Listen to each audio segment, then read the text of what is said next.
الرحمن الرحیم.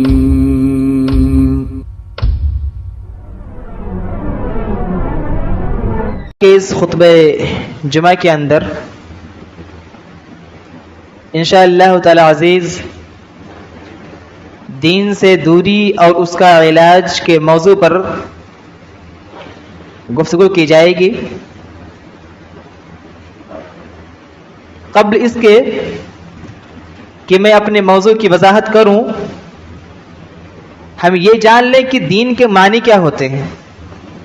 دراصل مسئلہ یہ ہے کہ ہماری شریعت کے اندر جو شریعت کے ماننے والے ہیں، مسلمان خود کو کہلواتے ہیں اور کہلوانے کے لیے پریشان ہوتے ہیں، حقیقی معنوں میں انہیں اپنے آپ کا تعارف پہچان نہیں ہوتا، اپنے دین کی ان کے پاس واقفیت اور علم نہیں ہوتی، جس کی وجہ سے وہ لوگ دین سے دور ہوتے ہیں.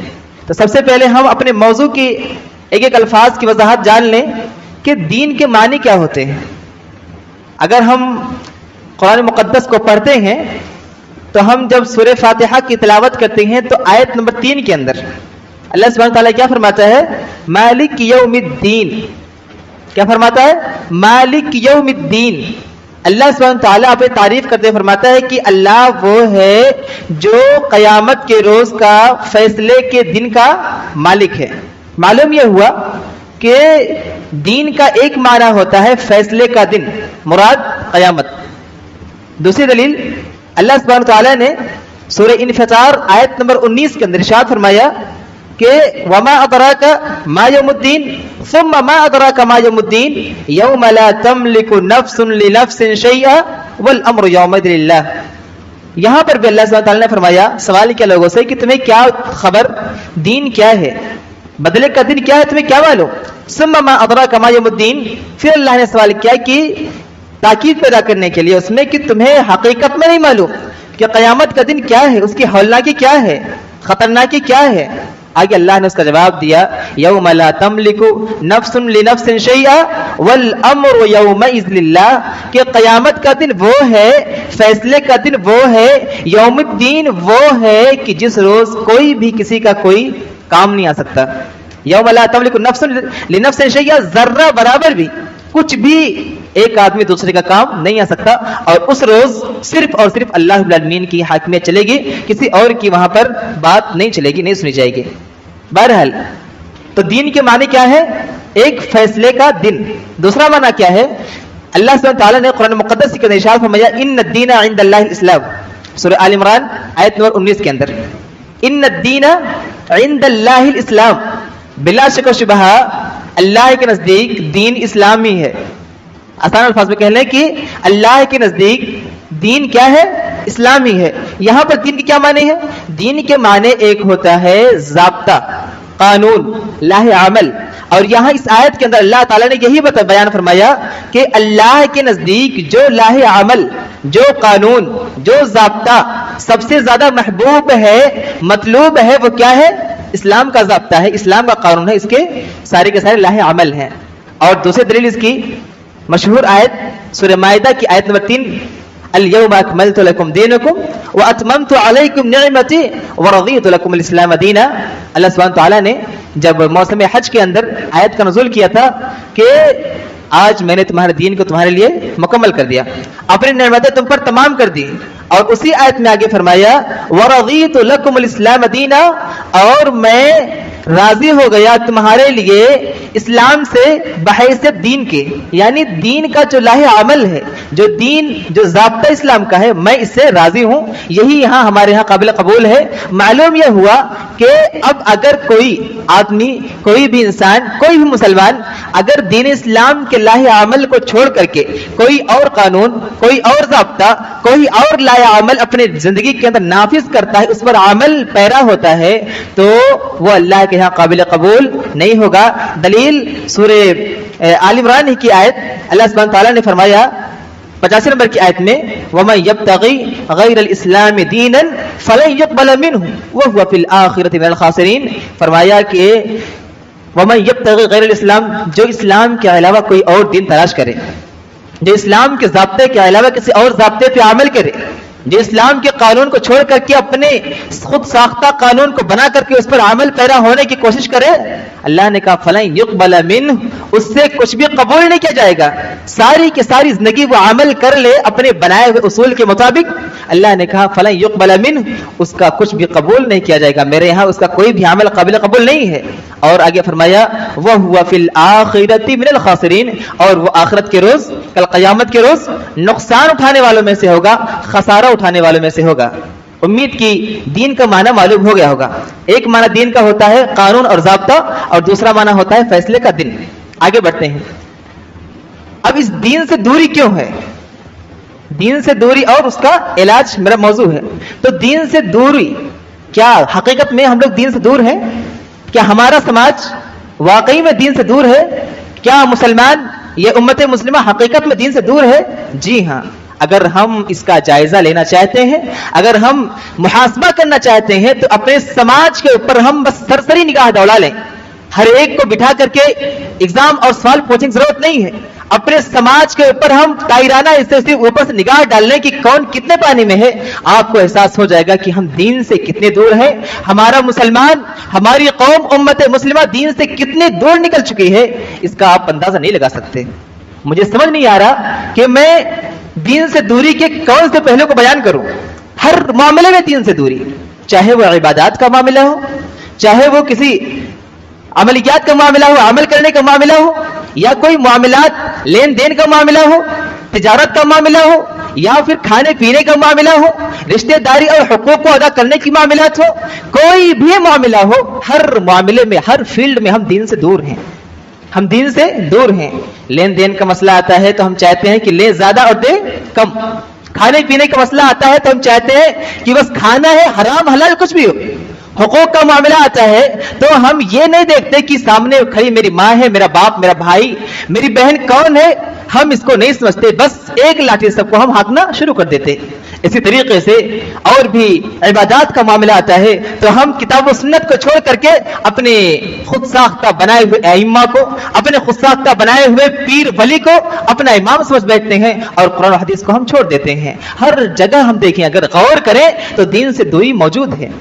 سامعین کرام، وقت ہوتا انشاءاللہ تو میں اور اس میں تفسیر ذرا کرتا، لیکن آگے بڑھتے ہیں کہ دین سے دوری ہر معاملے کے اندر ہے. آپ اس کا اندازہ خود لگا سکتے ہیں، خود اپنے آپ آس پاس دیکھ سکتے ہیں. پھر اس کا علاج کیا ہے؟ اس کا علاج کیا ہے اور سبب کیا ہے؟ سب سے پہلی سبب جو ہے دین سے دوری کا وہ ہے جہالت. دینی علوم سے ناواقفیت، علم دین سے نابلد ہونا، دینی علوم سے اپنے آپ کو بیزار سمجھنا، اس کو بہت بوجھ سمجھ کر کے اس کے ایک ایک اصول پر عمل پیرا ہونا، یہ سب سے بڑی اور سب سے پہلی وجہ اور سبب ہے کہ آج ہم اپنے دین سے بہت دور نکل چکے ہیں. سامعین کرام، جب جہالت کی بات آتی ہے، علم دین کی بات آتی ہے، لوگوں کے روکتے کھڑے ہو جاتے ہیں، لوگ پریشان ہو جاتے ہیں کہ اب تو سب اس کے اندر آنے والے ہیں. کیوں؟ اس لیے کہ جب دین کا مسئلہ آتا ہے تو آدمی آئی بائیں دائیں بائیں مارتا ہے، اور جب دنیا کا مسئلہ آتا ہے تو جان کی خطر کی پرواہ کیے بغیر اس کے اندر کود پڑتا ہے. سامعین کرام، میں سورہ کہف کی وہ آیت کریمہ آپ کے سامنے پڑھ دوں جس کے اندر اللہ سبحانہ تعالیٰ نے بیان فرمایا قل هل ننبئكم بالاخسرین اعمالا الذین ضل سعیهم فی الحیاۃ الدنیا وهم يحسبون انهم يحسنون صنعا. کتنی پیاری آیت، اللہ رب العالمین نے کتنے صاف الفاظ کے اندر لوگوں کو متنبع کر دیا. عقل مند کے لیے اور دیندار جو دین کو پڑھنے اور سمجھنے والا ہے اس کے لیے یہ آیت نور اور روشنی ہے، اس کو سمجھ سکتا ہے کہ ہم کہاں ہیں اور ہمارے اعمال کیا کیا ہیں. اللہ نے فرمایا کہ اے نبی پاک صلی اللہ علیہ وسلم، کیا میں تم کو سب سے زیادہ خسارہ اٹھانے والوں کے بارے میں نہ بتلاؤں؟ کیا میں تمہیں لوگوں کے بارے میں خبر نہ دوں جو سب سے زیادہ قیامت کے روز نقصان اور خسارہ اٹھانے والے ہیں؟ اللہ نے خود اس کا جواب دیا، الذین ضل سعیہم فی الحیاۃ الدنیا، سب سے زیادہ خسارہ اور نقصان اٹھانے والے لوگ وہ ہیں جن کی دنیاوی ساری کی ساری محنت رائے گا اور برباد ہو گئی. دنیا میں وہ محنت کرتے رہے لیکن اللہ کے ہاں وہ قابل قبول نہیں ہے. الذین ضل سعیہم فی الحیاۃ الدنیا وهم یحسبون، اور وہ لوگ یہ گمان کرتے ہیں انہم یحسنون صنعا، کہ وہ لوگ بہت ہی اچھا عمل کر رہے ہیں. علم کی کوتاہی، عمل کا نہ پایا جانا، یہ بندے کو